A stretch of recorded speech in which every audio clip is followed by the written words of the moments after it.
Europe 1, 7h15. Dimanche, il y aura donc à Paris une nouvelle manif pour tous. Qui sont donc ces groupes qui appellent régulièrement à descendre dans la rue et qui maintiennent une pression quasi constante sur le pouvoir en place?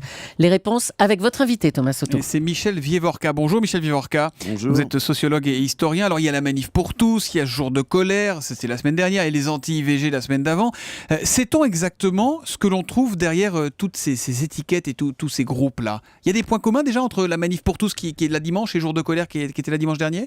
Il y a énormément de points de contact, si je peux dire, tout simplement parce qu'il s'agit dans ces cas-là de ce monde qui est aux frontières de l'extrême droite extrême, si je peux dire, du christianisme le plus conservateur ou le plus intégriste. C'est Civitas par exemple Civitas, mais aussi peut-être quelques intellectuels, tout ça dans un climat et surtout tout ça fonctionnant non pas avec deux ou trois organisations qui manipulerait tout le monde, mais plutôt sur le mode du réseau. On est à l'époque d'Internet. Là où c'est un peu troublant, c'est que sur Jour de colère, sur lequel on va revenir dans un instant, on peut penser que c'est effectivement tenu par l'extrême droite, entre guillemets. Le mariage pour tous, c'est pas plus vaste quand même, parce qu'il mobilise beaucoup de monde. Alors, il n'y a pas que des extrémistes dans le mariage pour tous. Ce qui est important, c'est pour ça qu'il faut éviter de tout ramener uniquement à la, comment dirais-je, l'intervention tout à fait réelle de ces groupes structurés, organisés. Parce que derrière tout ça, il y a des questions. Il y a des questions importantes. Alors, il y a la question de la procréation médicalement assistée. Il y a la question de l'adoption, pour prendre deux thèmes intéressants et importants. Et donc, si vous voulez, on est dans un moment historique où des grandes questions se posent et où des groupes extrémistes durcissent le débat, le pourrissent, à mon sens, mais, comment dirais-je, l'animent à leur façon aussi, et donc atteignent des gens qui sont au-delà ou à côté ou même éloignés de cet intégrisme ou de ces côtés réactionnaires. Alors ils sont très très audibles, ces groupes, notamment Jour de colère, par Internet, mais est-ce qu'ils sont vraiment puissants? Est-ce qu'on sait évaluer leur force aujourd'hui?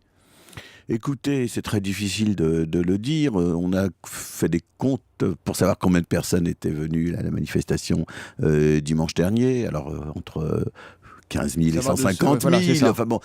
Ça n'est pas négligeable, mais vous savez, le problème n'est pas le nombre. L'important, c'est l'influence, la capacité de peser sur le débat et la capacité de tirer, je dirais, le débat dans un sens plutôt que dans un autre. Cette influence, aujourd'hui, elle est forte. Écoutez, tout à fait. Regardez, on n'en a pas du tout parlé ce matin, mais c'est l'affaire de théorie du genre. Oui, avec les SMS envoyés, voilà. On en parlait hier. Vous notamment. comprenez, les SMS, les réseaux sociaux, tout ça, c'est gigantesque. Et tout ça oblige les partis plus classiques, les forces politiques plus classiques également à se prononcer. Moi, je suis frappé de voir que la droite classique, comment dirais-je, elle n'est pas clean à 100% sur ces affaires-là, parce qu'elle a envie de charger la gauche et de dire que la gauche a ses responsabilités. Alors, il y a notamment Luc Châtel, qui, avant la manifestation de dimanche dernier, avait assuré qu'il comprenait la démarche du collectif Jour de colère, même s'il ne la soutenait pas. Dans le genre ambigu, on peut difficilement faire mieux. NKM et Henri Guénaud, notamment, comprennent le mécontentement. Est-ce que pour autant, on peut dire que ces mouvements-là ont des relais, des appuis dans la classe politique traditionnelle, même si ça se fait en sous-main? Ils en ont quelques-uns. Madame Boutin, par exemple, est à la frontière de ces deux univers. C'est un cas intéressant. Donc oui, il y a des relais, il y a une sensibilité. Et puis il y a surtout la capacité de polariser la discussion, de polariser le débat. C'est eux qui mènent le bal. Ceux qui fixent l'agenda, comment dirais-je, intellectuel. Eux et d'autres dont on n'a pas du tout parlé. Il y a un phénomène très étrange qui se joue avec l'affaire de la théorie du genre.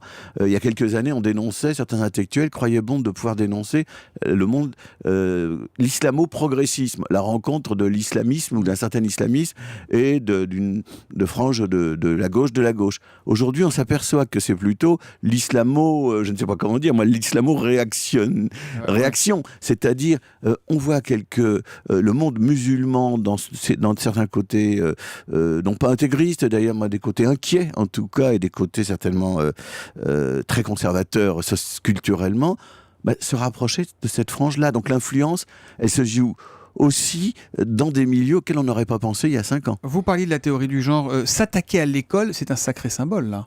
Oui. C'est pas neutre dans la République de s'attaquer, c'est un des piliers de la République, l'école. Oui, écoutez, tout à fait, l'école publique, la République, et le paradoxe, c'est d'ailleurs que ceux qui laissent faire, je pense à tous ces gens qui disent à droite qu'il faut comprendre, que l'inquiétude est légitime, etc., mettent en avant une école républicaine qu'ils ne défendent pas vraiment. Ça fragilise vraiment la République, ça met ou est-ce qu'il faut quand même raison garder et se dire, voilà, il n'y a pas le feu au lac non plus? il n'y a pas le feu au lac, mais il ne faut pas le faire comme si ça n'était pas important.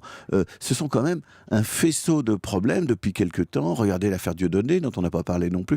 Il y a un faisceau de problèmes qui nous indique que quelque chose bouge, quelque chose se reconfigure du côté de l'extrême droite, mais pas seulement, avec d'autres milieux et sur fond d'inquiétude et alors de doute, d'inquiétude généralisée vis-à-vis des élites, de vous et de moi, si je peux dire, du monde des journalistes, du monde des intellectuels, de la classe politique, etc.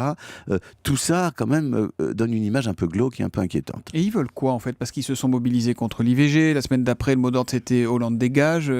C'est quoi exactement le but politique de tout ça? Quel est le message finalement? Écoutez, le message c'est juste de secouer le cocotier, d'essayer de balayer le système ou... Je ne dirais pas ça seulement. Il y a certainement des gens qui sont portés par des pures logiques anti-système. Moi, je crois qu'il y a un message aussi culturel, très profond. Nous sommes dans un monde qui change, les technologies bouleversent tout, on sait faire des choses qu'on ne savait pas faire, on invente toutes sortes de choses nouvelles, on vote des lois sur le mariage pour tous, etc. Une partie très importante de la population est inquiète, ne comprend pas et a le sentiment que tout ça est piloté par des gens qui auraient des vues secrètes. Dernière question sur Jour de colère, parce qu'on n'est pas rentré tout à fait dans le détail. C'est qui Jour de colère?